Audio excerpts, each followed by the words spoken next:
Now we will discuss about the concept of electric circuit. So we will discuss about the what is electric circuit. तो हम इसको diagram पहले देखेंगे और फिर इसको समझेंगे। सपोज़ कीजिए कि आपके पास एक सर्किट है, पॉजिटिव टर्मिनल और ये नेगेटिव टर्मिनल। आप यहाँ पे एक बल्ब या फिर कोई एक सेल लगा देते हैं।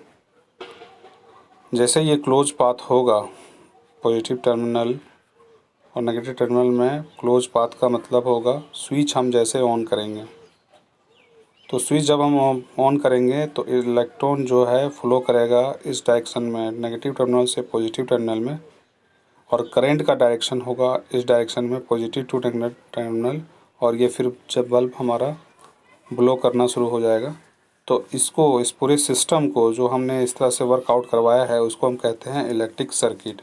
सो इलेक्ट्रिक सर्किट क्या है? The setup consist of source of electricity. हमको सोर्स ऑफ इलेक्ट्रिसिटी चाहिए जो कि हमको ये बैटरी और सेल से मिलेगा। Such that an electric cell, the electric bulb, an electric wire. आप देख सकते हैं ये हमने वायर इस्तेमाल किया, इलेक्ट्रिक वायर इस्तेमाल किया, बल्ब हमने इस्तेमाल किया है, और हम एक सोर्स इस्तेमाल किए हैं सेल और बैटरी के फॉर्म में। और यहाँ से जब हम तीनों को ज्वाइन करेंगे together such way that electric current flow, और जब ये ज्वाइन होंगे एक दूसरे से तो करंट फ्लो होगा इस डायरेक्शन में, और उस करंट फ्लो जब होगा तो ग्लो होगा बल्ब हमारा, और उसी को हम कहते हैं इलेक्ट्रिक सर्किट। तो आप लोगों को समझ में आ गया होगा कि इलेक्ट्रिक सर्किट क्या है। तो इलेक्ट्रिक सर्किट में क्या क्या हमको समझ में आया कि डायरेक्शन फ्लो ऑफ चार्ज का किधर होता है, हमेशा negative terminal to positive terminal होता है। डायरेक्शन ऑफ इलेक्ट्रिक करंट किधर होता है, negative terminal to positive terminal होता है। तो ये सारा बेसिक कंसेप्ट समझ में आ गया था।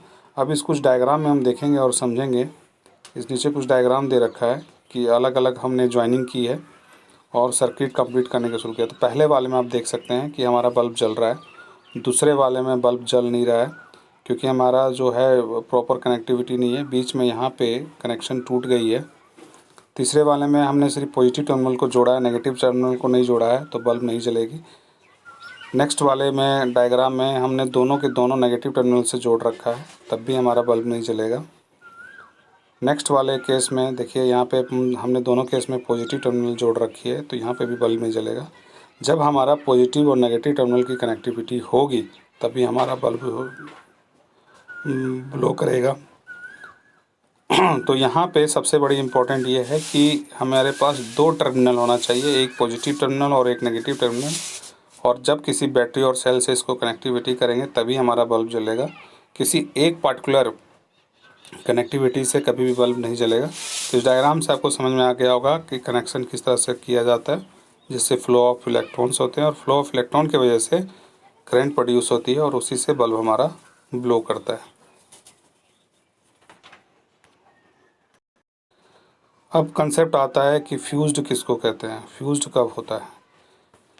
जब हम स्विच ऑन करते हैं और इलेक्ट्रिक बल्ब हम अपने घर में इस्तेमाल करते हैं और वो ग्लो नहीं करता है तो हम ये कहते हैं कि इलेक्ट्रिक बल्ब हमारा फ्यूज्ड हो गया।